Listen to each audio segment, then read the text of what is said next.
Bismillahirrahmanirrahim. Alhamdulillah va salatu vassalamu ala rasulillah. Amma ba'd. Assalomu alaykum va rahmatullohi va barakatuh. Guruhimiz kanalimiz a'zolari, Alloh taologa hamd va sanolar bo'lsin. Payg'ambarimiz Nabiy alayhisalomga durud va salovat salomlarimiz yog'ilsin. Bugun yakshanba, Qoronqul qishloq qabristonida hashar e'lon qilgan edik. Allohga hamd bo'lsin, baraka topishsin va shuncha odam chiqishib Qoronqulda qabristonida ozoda bo'lishligida, tartib kechishligida o'zlarining xizmatlarini qilishdi. Baraka topishsin, Alloh rozi bo'lsin hammasidan. Qabristonimiz ancha obod bo'lib qoldi. Ozgina joylari qoldi, Xudo xolisa ularni ham yetkazib qo'ysa, mana bu yerlarni ochib chiroyli qilib qo'yishdi. O'tgan yakshanbada ham hashar qilgan edik, yodingizda bo'lsa. Ishimiz ozgina chala qoluvdi, bu yoqlari qolib ketdi. Shunga bu hafta ham yakshanba e'lon berdik, mana shuncha odam chiqishib, rahmat, baraka topishsin qilishdi. Juda bir mana bu joylar, past joylar buta bosib ketgan ekan. Serin, bo'yga odam yana qanaqa butalar, namatak, ijevikalar bosib ketgan joylar ko'p ekan. Ancha ochib, tozalab, chiroyli qilib qo'yishdi. Yaxshi bo'ldi, ancha ochilib qoldi.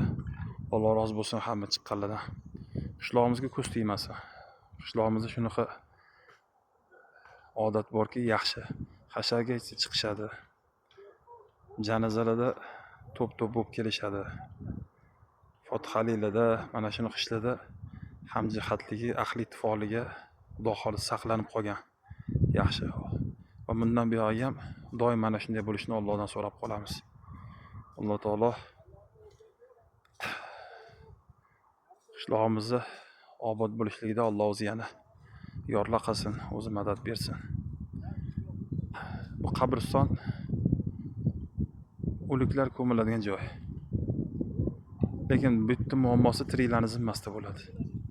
Bu yerda tozalashlik, bu yerda tartibga tushirishlik, tozaligi tiriklarni bo'ynida bo'ladi.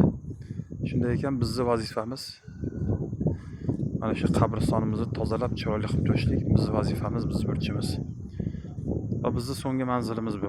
Qabriston insonni oxirgi boradigan manzili. Alloh barchalardan rozi bo'lsin. Kelganlarning haqqiga duo qilib qo'yamiz. Qishlog'imizni Xudo xolisa yanada chiroyli ko'rkam bo'lishida Alloh taolo ahilligimizni, ittifoqligimizni ketkazmasin. Assalomu alaykum va rahmatullohi va barakatuh.